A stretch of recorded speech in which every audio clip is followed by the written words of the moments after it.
Imagine winning one of the biggest marathons on the planet on your marathon debut and doing that in a shoe that nobody's ever heard of. Well, that's exactly what Sharon Lokedi did, and we've teamed up with Under Armour to get special behind-the-scenes access to find out how the Flow Velociti Elite came about. And thanks to them, we're also giving you a chance to win a pair of these, so make sure you watch until the end. Now, Under Armour will be the first to address the massive elephant in the room that they're really late to the party here, developing their first ever carbon-plated racer. But they're not messing about, and ultimately you can't win a world major marathon without producing a competitive running shoe. The most exciting part of the process about learning about this shoe for me has been being able to speak to some of the team behind the shoe, as well as the athletes that are involved in testing it, and ultimately to Sharon herself. So we're going to hear from all of those people, including Sharon, later on. But before we do that, I'm going to talk you through the tech and the stats, and then I'm going to take it out for a run. So looking at the shoe, and the first thing that I noticed is actually it looks like a pretty normal shoe. It's definitely a more sensible looking shoe than some of the crazy super shoes out there now. But that actually hides some pretty impressive stats, like it has gone right up to the 40mm limit of stack height. So 39mm stack height, 31 in the forefoot, which gives you an 8mm drop. It's nice and light. It's quoted at 212 grams, so not the lightest, but definitely not a heavy shoe. And a lot of that weight saving is thanks to some of the technology here. So the upper is very thin and very breathable, but it has these kind of ribbons of tape across the upper to hold your foot in place essentially, and Under Armour say that that's designed to make the shoe fit just as well after several hundred kilometers as it does out of the box. Probably the most striking thing is if you look at the outsole, there isn't one. So that's because the bottom layer of foam here, which is marked Flow, is because it's called the Flow foam from Under Armour. And on the bottom of the shoe, it's a supercritical Flow foam, which means that it's durable enough that they don't need a rubber outsole. And actually, if you think about that from a percentage perspective, you need probably 2 or 3 millimeters of rubber on the outsole of a shoe, which adds weight, but also it adds stack height where you're not getting any kind of reactive propulsive benefit from the special foam. So 2 or 3 millimeters out of 39mm is about 7%. So actually that's quite a big saving. Above the Flow foam, you've got a really stiff carbon plate, which is made up of 42 different layers of stacked carbon fiber. Then you've got the P-Bax layer. That's the kind of the magic foam that we talk about in super shoes these days. And then a fourth part, which Under Armour say was a really important part of the testing with their athletes, which is the sock liner on the inside here. So the bit that you could pull out, and actually that has a fairly dramatic effect on the kind of the comfort and the feel of the shoe on the road. But enough of the stats and me talking in here. Let's take it out for a run.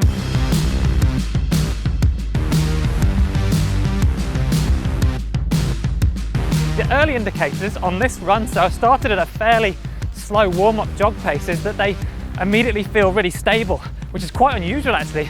So at a slower pace, whilst yes, they definitely feel like they want me to run faster, they're actually really comfortable running at this pace, which for me is a good sign because I like a super shoe to be a little bit more versatile than just all-out pace. Another thing is there's this supercritical Flow foam midsole, which means that it doesn't need any rubber on the outsole at all. There is no outsole. So the aim there is to make a more balanced shoe that doesn't have all of the weight closest to the road, so as you swing through. It's hard to know psychologically whether or not I'm just making it up, but certainly early indicators are that that balance is good. So I've had a chance to experiment with the paces, accelerating, running some faster surges, and the main thing that I'd say is the shoe feels firm and supportive, so not firm in a bad way, just firm to give you that extra stability. But the faster you go, the more responsive and propulsive it feels. So actually, every time I've gone faster and stepped it up, it's arguably felt better each time. So whilst Sharon ran a marathon in these shoes, obviously very competitively, I'd also feel from these first impressions pretty confident running a fast 5K in them. So I'm an unapologetic shoe geek, and actually one of the things that interests me the most is the development process of the shoe. So I've had the chance to go behind the scenes with a few members from the Under Armour camp, so right from the shoe developers to the athletes and the coaches that have been involved. So the normal product life cycle from concept to market is about 2 years. We did this in about 10 months. For an elite athlete, you can get them to do 70 or 80 miles in a prototype in a week, where it's like our normal wear testing, they're averaging 20 to 30. An example of one of the athletes who was really analytical, who helped us in the process, was Steven Scullion. He took the emotion out of the equation. He knew we were working hard to get the project. So he was looking at his heart rate, running economy, lactic threshold, and saying, am I getting better? So he's running in our shoes versus competitor shoes. And as we saw that gap start to close and actually started to surpass, that's when we knew we were on the right right path with projects. So he really helped us in the analytical end, got us to the solution quicker. We're approaching 10K in with lots of fluctuating pace and stuff to really put the shoe through its paces. And the main thing that I noticed is I'm getting biomechanically less efficient. And these shoes are still providing a good degree of support, so I don't feel like my ankles or my knees are rolling in. And that's, I suppose, thanks to a combination of the various different technologies. The upper, as I'm starting to get hot, I can still feel the breeze through it. So whilst it's got me locked in with various different straps that crisscross that upper, it doesn't feel like I'm compromising on kind of how locked in my foot is. And then going down from the upper, you've got the sock liner, which is neglected in a lot of shoes, but I've been told by the design team that the athletes tested this shoe with lots of different types of sock liner, which is essentially the removable bit inside the shoe. And that's a key part of the kind of the comfort and how the shoe feels on the road. Below that, you've got the P-Bax foam, and that's the famous foam. This is Under Armour's compound for that. Then a full length, fairly stiff actually, carbon plate. And then underneath that, the supercritical flow midsole / outsole in one. So I'm gonna have to stop talking soon because I'm feeling good, but I'm starting to get tired. Doug mentioned just how critical the athletes are to the development of the shoe. And actually, I trained with Stephen Scullion back in 2012, who I spoke to find out just how much input they have. When it really got to a good place is when it's like the shoe developers just gave the athletes permission to say, just tell us how it is. It's not good enough. And then we got to the likes of now. Look, it just so happened that we have an athlete, Sharon, was, racing in the New York Marathon, and it's like I was able to be like, yeah, you're in for a treat, like good luck, this is gonna be fun, and now you've got a shoe that I know you can be competitive in. So basically she won because I text her. Kidding. So you can't be competitive in a big city major marathon unless you have a shoe that's competitive. That's just a fact these days. Sharon Lokedi won the New York Marathon, we keep talking about it, but I wanted to find out how much she wore the shoes in training, and I guess how confident she was and her coach was going into the race itself. So I caught up with him. I went to Kenya about a week before, or 2 weeks before the race, and got to see a week of training.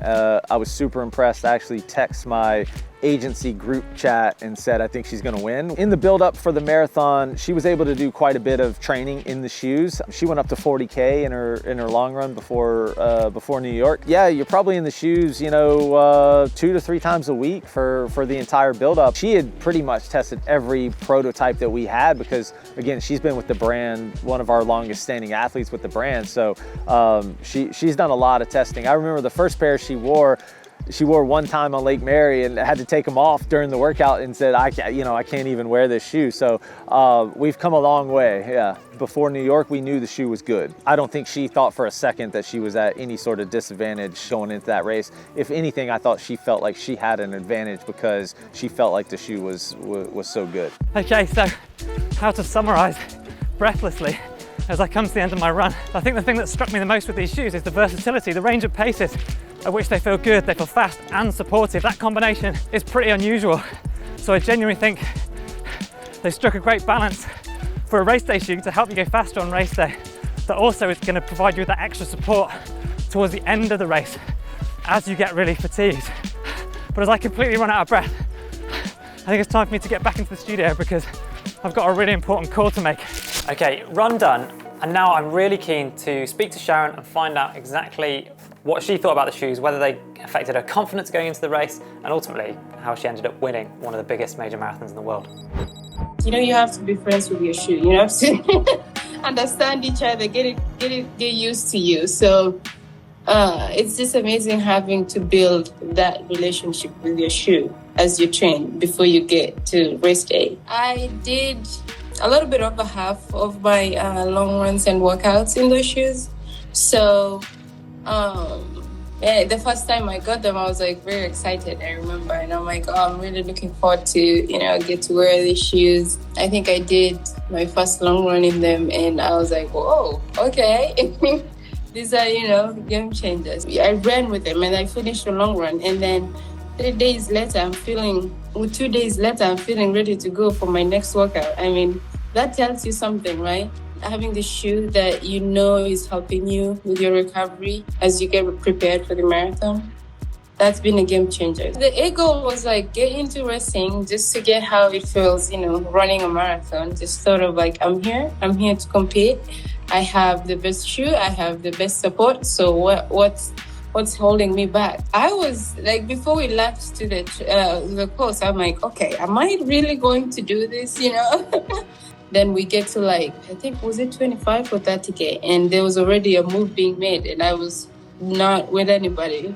I don't know, people were like a little bit ahead of me and I'm like, okay, this is real. It's becoming real. I just kept fighting for every time we get close. I'm like, all right, now I'm going to fight for top 5. And then we get close. I'm like, all right, I'm going to move up to top 3, you know, and every time it was different. So I just kept making sure, and I just kept looking at them and I'm like, okay, you just close it, just slowly, don't worry about like making that big move. And then, you know, so I just was like, just slowly getting back to them.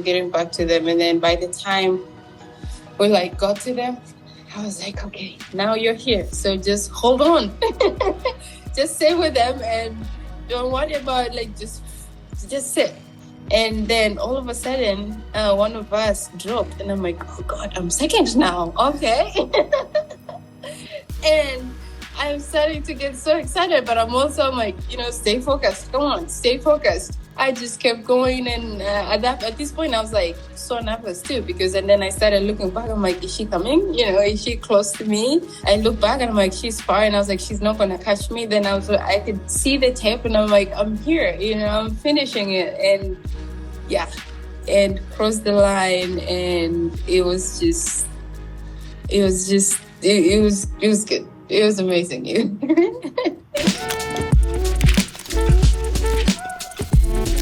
Okay, so there you have it. Now, this is the shoe that you have heard of that won the New York City Marathon. What do you think? Are you thinking that you might grab a pair? Maybe it's changed your opinion about the shoes that you might look to get for your next race day.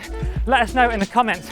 And as a reward for watching all the way to the very end of this video, we're going to be giving one lucky viewer a chance to win a pair of these in your size. All you got to do is comment below Sharon Lokedi's winning time at the 2022 New York City Marathon. And also make sure you follow the running channel and Under Armour on social media, because our very own Mo has got an incredible challenge coming up wearing these shoes.